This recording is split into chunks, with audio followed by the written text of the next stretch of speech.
Адамның шаруашылық әрекеті табиғаттың өзгеруіне әсер ететін ерекше фактор. Адам еңбек пен ақыл ойдың арқасында қоршаған ортаға бейімделумен қатар оны өзгертеді. Сондықтан табиғатты өзгерту барысында адамзат оның кейінгі зардаптарын да ескеруі қажет.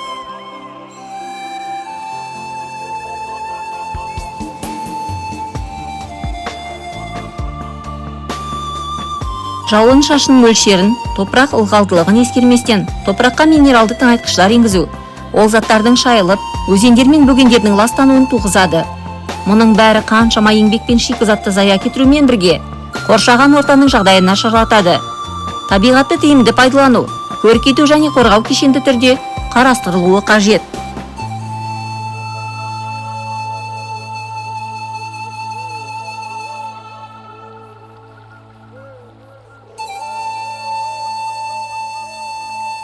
Ғаламдық экологиялық проблемаларға климаттың өзгеруі, озон қабатының бұзылуы, био әртүрліліктің азаюы, шөлейттену және жердің құлдырауы жатады.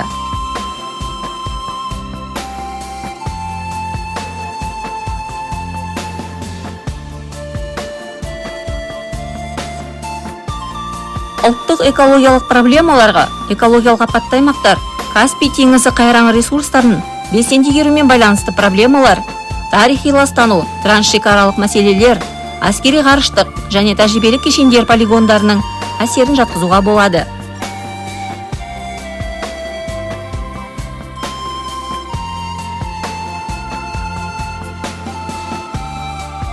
Жергілікті экологиялық проблемаларға ауа бассейнінің ластануын, радиоактивті тұрмыстық және өнеркәсіптік қалдықтары, табиғи және техногендік төтенше жағдайларды жатқызуға болады.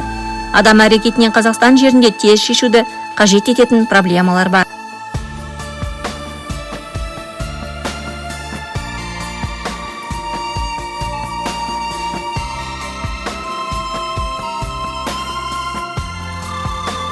Электр энергиясын үнемді тұтынудың пайдасы зор. Ол қоршаған ортаны сақтау факторларының бірі. Сол себепті электр энергиясы бүгінгі таңда кез келген қоғам өмірінің маңызды бөлігіне айналған. Энергияны үнемдеудің бірнеше тәсілі бар. Үйден шығар кезде артыңыздан жарықты сөндіріп жүруді әдетке айналдырыңыз. Бұл қарапайым ереже. Десе де бұл ережені қаперімізде ұстауды ұмытып кетіп жатамыз. Босқа жанып қалған жарық қоршаған ортаға зиян келтіреді. Сол үшін де бөлмеден шыққан кезде жарықты өшіруді ұмытпаңыз. Қуат үнемдеуші шамдарды қолданыңыз. Кәдімгі шамдарды энергияны үнемдейтін жарық диодты шамдарға ауыстырыңыз. Олар бірнеше есе ұзағырақ қызмет етеді және электр энергиясын айтарлықтай аз тұтынады. Қуат үнемдеуші шамдар қатты қызбайды. Сол себепті энергия тек жарықтандыруға жұмсалады. Тұрмыстық техниканы пайдалану ережелерін сақтаңыз. Пайдаланбаған кезде құрылғылар мен зарядтағыштарды тоқтана жатып жүріңіз.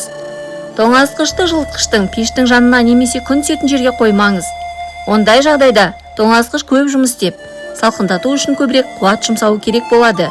Сонымен қатар тоңазытқышқа ыстық тағамды қоймаңыз және есігін ұзақ уақыт ашық қалдырмаңыз. Ескі сымдарды ауыстырыңыз.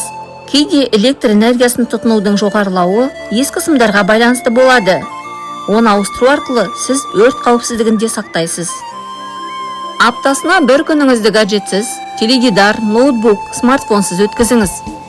Жаяу серуендеңіз, кітап оқыңыз, отбасыңызбен және достарыңызбен сөйлесіңіз, спортпен айналысыңыз.